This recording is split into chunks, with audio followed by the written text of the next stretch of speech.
जहां तक भी दृष्टि जा रही है, जो जो देखा सुना समझा जाता है, जिस चीज को यह 5 ज्ञान इंद्रियां अनुभव करता है और यह जीवात्मा चेष्टा करता है। जब किसी जीव का जन्म होता है तो सबसे पहले उसका सामना इस संसार से होता है। तो इस संसार को देखकर जो 5 ज्ञान इंद्रियां बार बार आकर्षित होता है, तो इस संसार को समझा जाए कि संसार है क्या। क्योंकि जब तक इस संसार को ठीक से समझा ना जाए, तब तक कोई लाख भक्ति भजन कुछ भी कर ले, ना उसको मोक्ष होगा और ना ही उसकी कोई मुक्ति का कोई उपाय है। जब तक इस संसार को ठीक से समझ ना लिया जाए, तब तक दुख दर्द और कष्ट से निवृत्ति का भी कोई उपाय नहीं है। बुद्ध का समस्त सिद्धांत धरा का धरा रह जाएगा, महावीर का ज्ञान जस की तस रह जाएगा और गीता भी किसी के कोई काम नहीं आएंगे। किसी को भगवान का साक्षात दर्शन भी हो जाए तो उससे कोई प्रयोजन नहीं, कोई लाभ नहीं। इसलिए जिस संसार में यह मानव भटक रहा है, यह जीवात्मा भटक रहा है, पहले उस संसार को ठीक ठीक समझना पड़ेगा कि संसार है क्या। तो गौर से देखो, इस संसार में आपको एक तो प्रकाश दिखेगा, दूसरा गतिशील क्रियाशील होते हुए दिखेगा, और तीसरा सबकी अपनी अपनी एक स्थिति है। सूर्य उदय हो रहा है, अस्त हो रहा है, या गतिशील है। दिनों रात हो रहा है या गतिशील है। किसी जीव का जन्म हो रहा है, शरीर की यात्रा हो रही है और मर रहा है, सब के सब गतिशील हैं। यह सब आप जब संसार को देखोगे सब आपको दिखेगा, प्रत्यक्ष दिखेगा। कबूतर उड़ रहे हैं, गाय चारा खा रही है, गाय दौड़ रही है, घोड़े दौड़ रहे हैं, सब के सब आपको देखेगा, गतिशील हैं। समस्त हर तरफ जहां भी आपकी दृष्टि जाएगी तो आप तो देखोगे या तो एक प्रकाश है, या तो फिर सब के सब गतिशील हैं। लेकिन जो भी गतिशील है सब अपने अपने स्थिति में अस्थित होकर गतिशील है। कुत्ते की एक स्थिति है, गाय की एक स्थिति है, घोड़े की एक स्थिति है, मनुष्य की एक स्थिति है, पेड़ पौधे की एक स्थिति है, पृथ्वी की एक स्थिति है, सूर्य चांद की एक स्थिति है, पर सब के सब गतिशील हैं। और इस गतिशील में एक प्रकाश है। इसलिए संसार को गौर से देखोगे तो एक प्रकाश दिखेगा, दूसरा गतिशील हो दिखेंगे यानी क्रियाशील हैं, और तीसरा सब के सब अपनी स्थिति में स्थित हैं।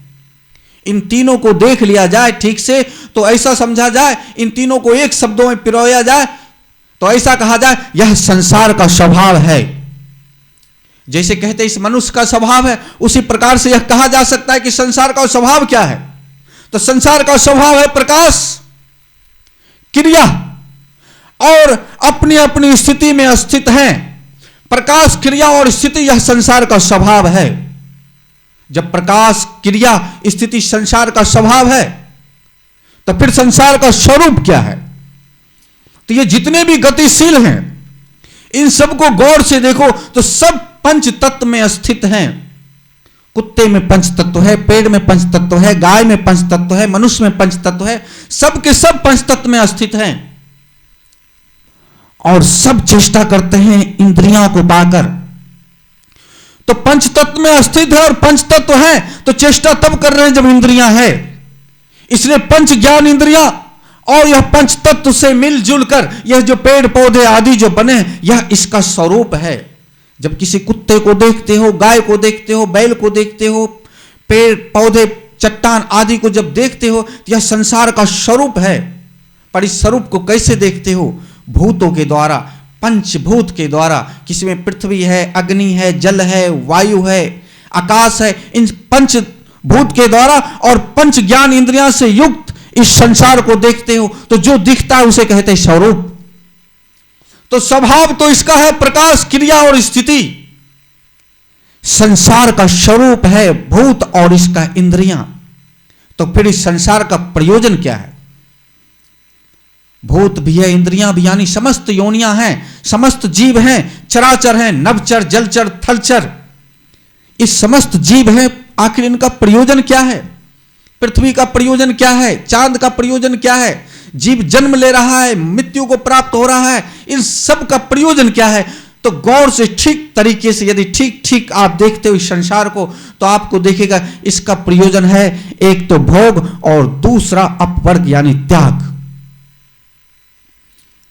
इस संसार के स्वभाव को जब देखोगे तो प्रकाश, क्रिया और स्थिति, स्वरूप को देखोगे तो भूत और इंद्रियां, फिर इसका प्रयोजन क्या है, तो एक भोग, एक तो इस संसार का भोग किया जाता है और दूसरा इस संसार का त्याग किया जाता है।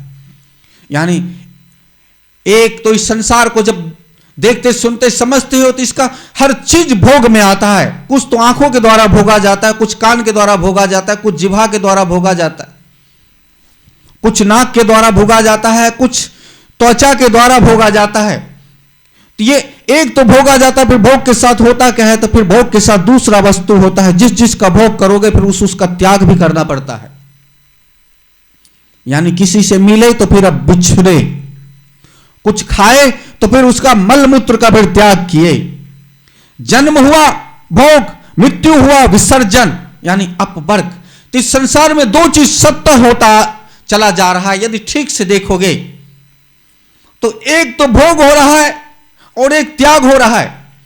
एक तरफ पाया जा रहा है, एक तरफ खोया जा रहा है, एक तरफ मिला जा रहा है, एक तरफ बिछड़ा जा रहा है। बस यही संसार का प्रयोजन है। इस संसार को तीन चीजों में देख सकते हैं। एक, इसका स्वरूप क्या है, इसका स्वभाव क्या है और इसका प्रयोजन क्या है। तो इसका स्वरूप तो भूत और इंद्रियां है, इसका स्वभाव क्या है, प्रकाश, क्रिया और स्थिति। तो इसका प्रयोजन क्या है, त्याग और भोग। इसके अतिरिक्त इसका और कुछ भी प्रयोजन नहीं है। इस संसार के स्वरूप, स्वभाव और प्रयोजन से युक्त इस संसार को यदि अवस्थाओं में वितरण किया जाए तो फिर चार अवस्था में आप इसे देख पाओगे। एक तो विशेष, आपको कुछ ना कुछ विशेष दिखता है, जैसे ताजमहल विशेष, कुतुब मीनार विशेष, राम मंदिर विशेष, कोई व्यक्ति विशेष। और दूसरा अवस्था है इस संसार का अविशेष, यानी बहुत कुछ सामान्य लगेगा, एक जैसा लगेगा इस संसार। कुछ तो खास दिखेंगे, कुछ सामान्य दिखेंगे। तीसरी अवस्था इस संसार का लिंग यानी चिन्ह। कुछ चिन्ह हैं, कुछ प्रतीक हैं, जैसे ध्वजा, तिरंगा आदि चिन्ह हैं। जाति वर्ग चिन्हों में बांटा गया, मनुष्य जाति आदि ये चिन्ह है। कुछ अचिन्ह जिनका चिन्ह भी नहीं है, जो नहीं है, जो है नहीं, जैसे भूत प्रेत आदि ना हो पर उस अचिन्ह, उस अवस्था में भी संसार को देखा सुना जाता है। जैसे किसी ने भगवान को नहीं देखा, अचिन्ह। यह सब संसार का भाग है, यह सब संसार का अवस्था है। स्वर्ग नरक इसका कोई प्रमाण नहीं है, इसका कोई चिन्ह नहीं है, इसलिए अचिन्ह। पर यह सब अवस्थाएं संसार का। इसलिए संसार के स्वरूप, स्वभाव, प्रयोजन को यदि अवस्थाओं में वितरण किया जाए तो इसका चार अवस्था होंगे। पहला तो खास, विशेष, दूसरा अविशेष यानी सामान्य, सब एक जैसा, तीसरा कुछ प्रतीकात्मक चिन्ह और चौथा अचिन्ह। यह संसार की चार अवस्थाएं हैं। विज्ञानी कहते हैं कि दुनिया में ऐसा कोई उपाय नहीं है कि जल को खराब किया जा सके। हजारों वर्षों तक, लाखों वर्षों तक जल जस की तस रहेगी, उसमें कभी खराबी नहीं हो सकता। जल पूर्ण रूप से शुद्ध रहता है। फिर जल में दुर्गंध क्यों आता है, फिर जल में सड़न क्यों आता है, जल से बदबू क्यों आती है। फिर तो जल जिस जिस के साथ मिलता है उसका आकार धारण कर लेता है। जल को सब्जी में मिलाया तो सब्जी हो गया, रोटी में मिलाया तो रोटी हो गया, धूल में मिलाया तो धूल जैसा हो गया, दूध में मिलाया तो दूध जैसा हो गया। कहते हैं ना, पानी रे पानी तेरा रंग कैसा, जिसमें मिलाया उस जैसा। तो विज्ञानी कहता है जल को खराब करने का कोई उपाय नहीं है, जल कभी भी खराब नहीं होता। पर जल जिस जिस से युक्त होता है, और जैसे जल जिस जिस से मिलता है, मिलकर फिर जल से दुर्गंध आता है। इसलिए देखो ना, आज आपने जल को सब्जी में मिलाया, सब्जी बनाया, सुबह सब्जी में से दुर्गंध आ रही है। किसी तालाब में पानी भरा, मिट्टी के साथ संग हुए, कीचड़ के साथ संग हुए, जल के साथ सड़न की बू आने लग जाती है। तो जल से बू नहीं आता है, पर जल जिस जिस के साथ युक्त हुआ, जिस जिस के साथ मिला, और मिलने के बाद फिर वह जल दूषित हो गया, फिर वह जल घातक हो गया। लेकिन जल फिर भी शुद्ध है। युक्त हुआ इसलिए घातक है, युक्त हुआ इसलिए जल खराब हुआ। लेकिन किसी भी तरीके से यदि उससे जल को अलग कर दिया जाए तो फिर जल फिर शुद्ध हो गया, फिर जल में कोई कमियां नहीं है, फिर जल जस की तस है। ठीक उसी प्रकार से आपका यह दृष्टा शुद्ध चेतन स्वरूप है, यह सदैव शुद्धि है, पर वृत्तियों के प्रभाव में बहकर यह जल की तरह दूषित हो जाता है। यह कष्ट को सहता है, पीड़ाओं को सहता है, अपार यातनाओं को सहता है। यह निर्विकार होकर भी फिर विकार युक्त हो जाता है। यह दृष्टा निर्विकार होकर भी विकार युक्त हो जाता है जब यह संसार का संग करता है। तो जब संसार का प्रयोजन ही है त्याग और भोग, यानी तैन तक्तेन भुंजिता, इस संसार में दो ही चीज हो रहा है, या तो भोग हो रहा है या तो त्याग हो रहा है। एक तरफ भोजन किया जा रहा है तो फिर मल के द्वारा उसी भोजन का फिर त्याग भी की जा रही है। जब किसी का जन्म हो रहा है तो फिर मर भी रहा है, कोई मिल रहा है तो फिर बिछड़ भी रहा है, तो फिर क्यों ना तेन तैक्तेन भुंजिता की तरह साधक रहे। यदि साधक इस तरीके से रहता है फिर दृष्टा विकार युक्त नहीं होगा, निर्विकार ही रहेगा।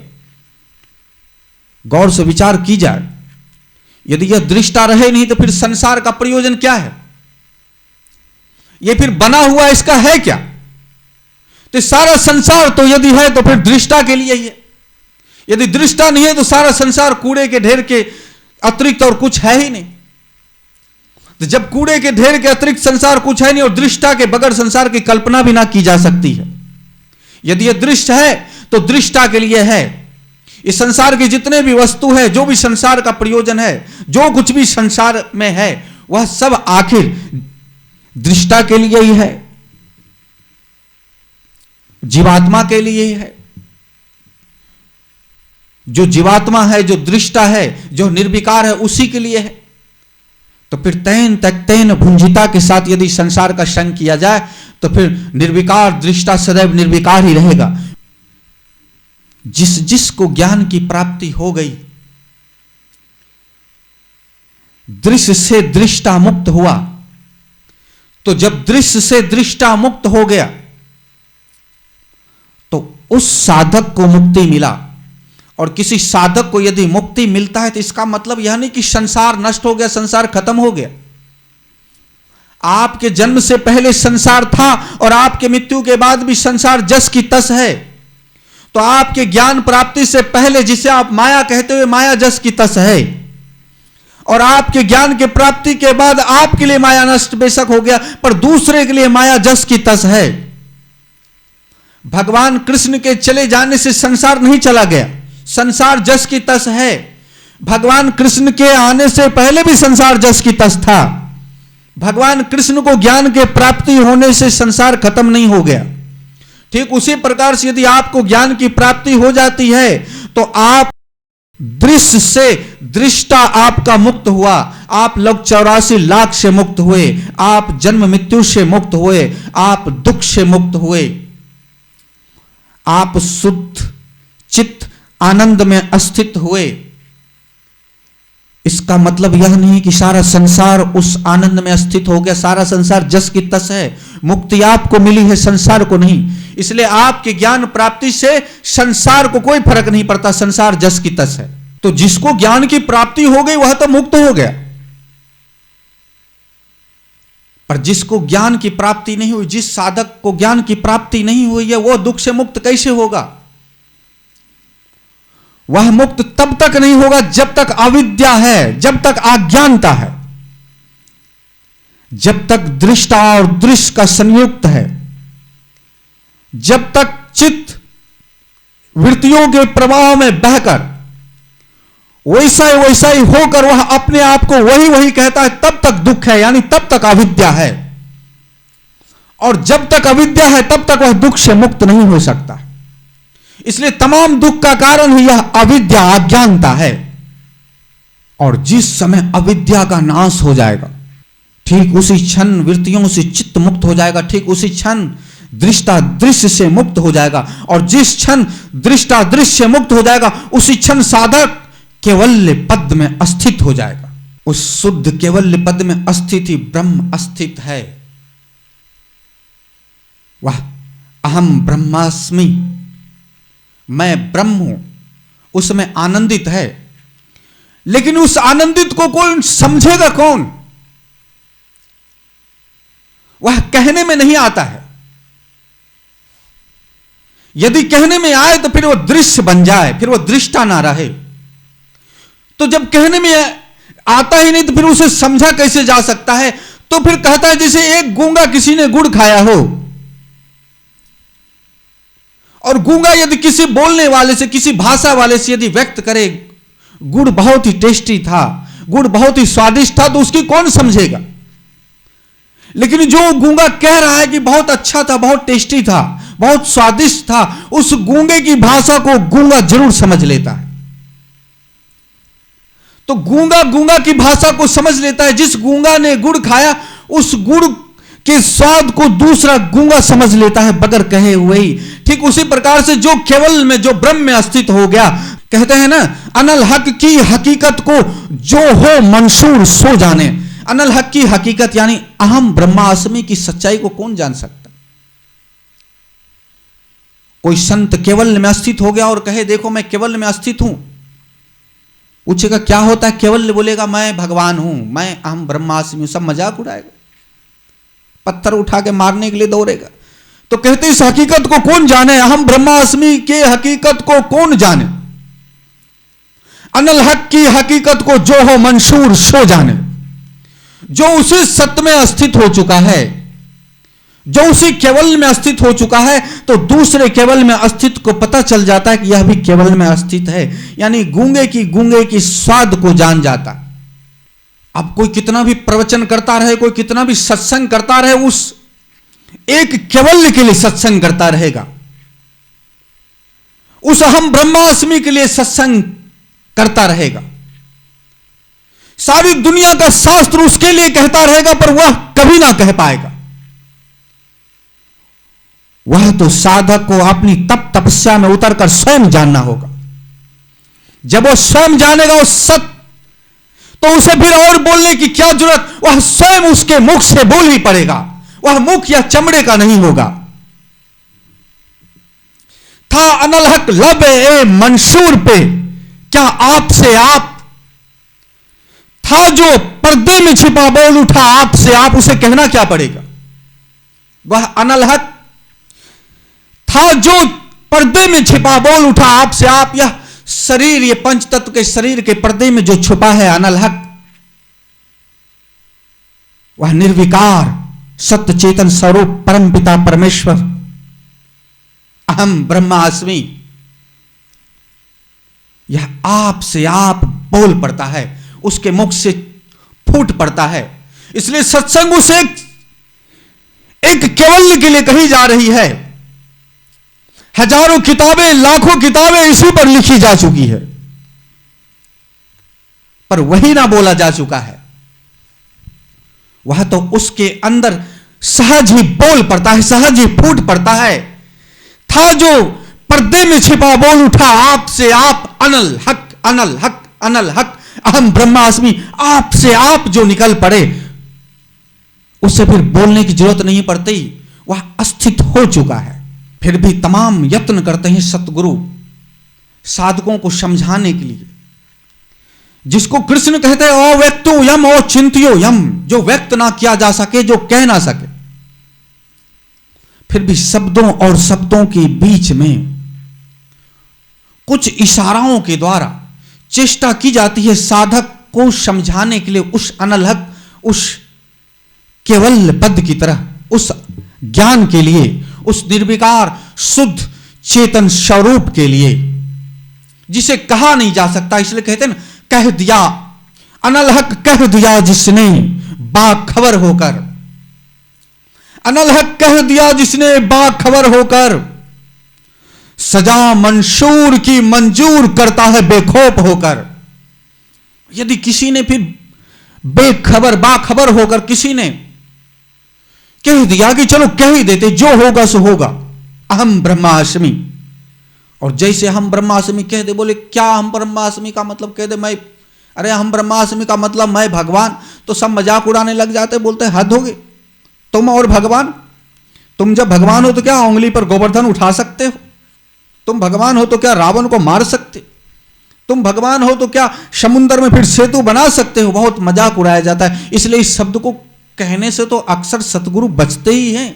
जो इस सत्य को कहने का यत्न करता है तो फिर ये जो लोग हैं फिर अत्याचार करने के लिए आतुर हो जाते हैं। तो कहते अनल हक कह दिया जिसने बाखबर होकर, सजा मंसूर की मंजूर है बेखौफ होकर।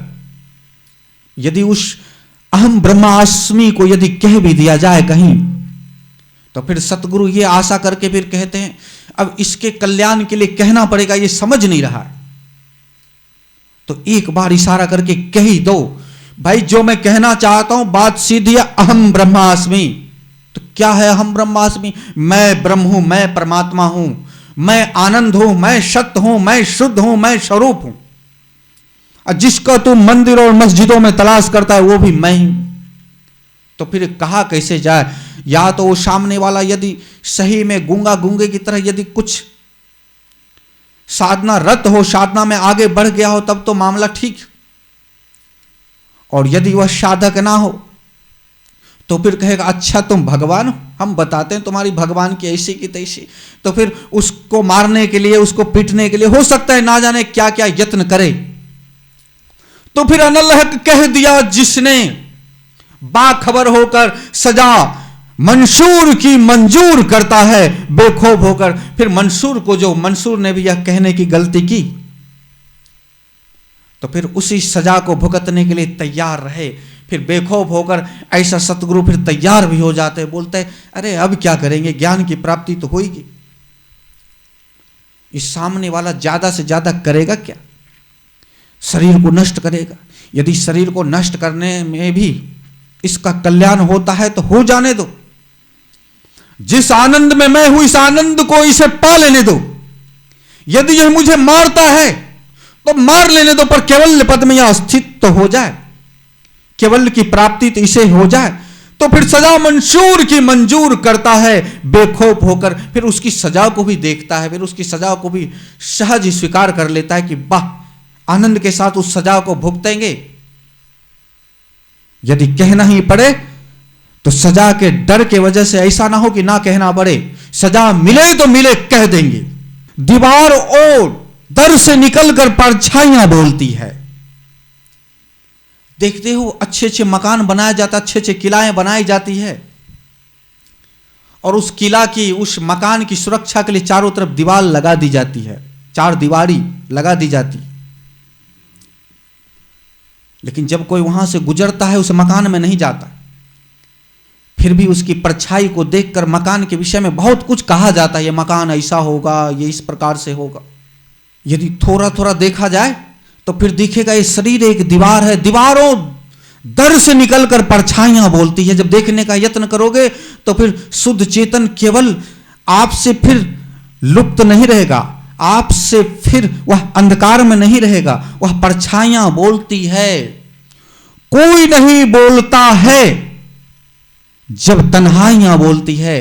कभी जब भीड़ में बैठो, समूह में बैठे रहो, कोई उधर बात कर रहा है, कोई उधर बात कर रहा है, अचानक सब के सब चुप हो जाओ, कोई कुछ ना बोलो, साइलेंट हो जाओ। जैसे साइलेंट हो जाओगे, कोई नहीं बोलता है जब तन्हाइयां बोलती है। जब सब शांत हो जाओगे तब देखोगे फिर भी तन्हाइयां बोल रही है।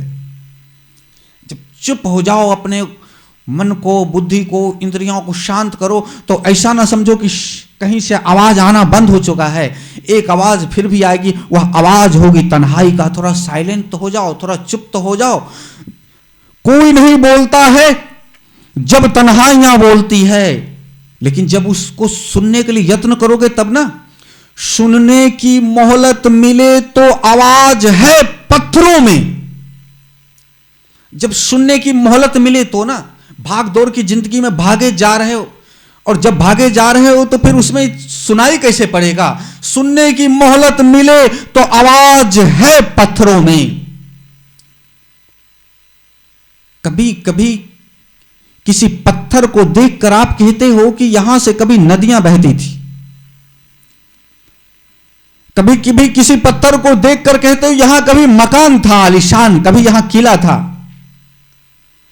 कभी किसी स्थान को देखकर कहते हो यहां पर कभी कुछ था। तो सुनने की मोहलत मिले तो आवाज है पत्थरों में। जब सुनने की मोहलत मिले तो ये एक एक चट्टान, एक एक पत्थर, सब में आवाज है। तो क्या आप में आवाज नहीं होगा? जब पत्थर में भी सुनाई दे रहा है तो थोड़ा अपने लिए समय निकालो तो अनल हक का नारा आपके अंदर से स्वतः फूट पड़ेगा।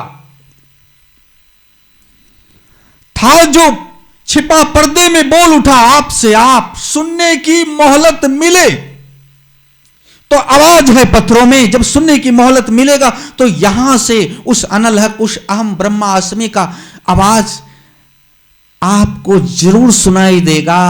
उजरे हुए बस्तियां में आबादियां बोलती है। कभी कभी आप किसी गांव आदि में जाओगे, कोई ऐसी जगह, किसी ऐसी बस्ती में पहुंच गए, किसी ऐसे गांव में पहुंच गए जहां कोई है ही नहीं, एक भी आदमी नहीं, पर मकान बना हुआ है, घर है, आंगन है, बरांडा है, सब कुछ, पर आदमी नहीं है। उजरी हुई बस्तियां में पहुंच गए जहां आदमी नहीं है, पर आबादियां बोलती है। वहां जैसे ही जाते हो तो तुरंत एहसास हो जाता है कि यहां कभी लोग रहते थे, बहुत लोग रहते होंगे। यहां देखो ये मार्केट लगता होगा, यहां देखो ये गौशाला का कुछ निशान बना पड़ा है, यहां कुछ गौशालाएं होंगे, ये सैकड़ों बस्तियां बनी है, इसका मतलब सैकड़ों आदमियां होंगे। उजरे हुए बस्तियों में आबादियां बोलती है। तो गौर से अपने शरीर पर देखो, ये 5 ज्ञान इंद्रियां, 5 कर्म इंद्रियां, ये पंच तत्व से बना हुआ ये जो शरीर है, जब इसको गौर से देखोगे तो उजरे हुए बस्तियों में आबादियां बोलती है। तो उजरे हुए बस्ती में भी आबादियां जब आपको दिखाई पड़ रहा है, सुनाई पड़ रहा है, तो इसको गौर से देखोगे तो अनल हक का नारा भी, अनल हक की आवाज भी आपको सुनाई देगा, अहम ब्रह्मास्मि की आवाज भी सुनाई देगा। मेरी आवाजाही पर्दा है मेरे चेहरे का, मेरी आवाजाही पर्दा है मेरे चेहरे का, मैं हूं खामोश जहां मुझको वहां से सुनिए। मेरी आवाजाही पर्दा है मेरे चेहरे का। ये जो मेरी आवाजाही है, ये जो जन्म मृत्यु का है, ये आना जाना है, यह मेरे चेहरे का पर्दा है। मैं हूं खामोश जहां। और कहते हैं कि जीवात्मा का जन्म हुआ तो मेरे आवाजाही पर्दा है मेरे चेहरे का, यह आना जाना पर्दा है मेरे चेहरे का। उस शुद्ध स्वरूप चेतन के लिए आना जाना पर्दा है। मैं हूं खामोश जहां, मैं शांत जहां पे हूं, जहां आनंदित हूं, जहां केवल में अस्थित हूं। मैं खामोश हूं जहां मुझको वहां से सुनिए। था जो छिपा पर्दे में बोल उठा आपसे आप। मैं खामोश हूं जहां मुझको वहां से सुनिए। जहां वो शांत शुद्ध है, जन्म पे ना जाइए, जन्म जरा व्याधि पे ना जाइए, यह तो पर्दा है। इस शरीर को ना देखिए, यह तो पर्दा है। जब छोटा बालक जन्म लेता है उसको ना देखिए, जब 10 साल का होता है उसको ना देखिए, पर्दा है। 20 साल का है उसको ना देखिए, यह तो पर्दा है। 40-50 वर्षों का हो गया उसको भी ना देखिए, यह भी तो पर्दा है। उस पर्दे में मैं हूं खामोश जहां, मैं जहां पे खामोश हूं, उस पर्दे के पीछे जो केवल है, मैं हूं खामोश जहां मुझको वहां से सुनिए।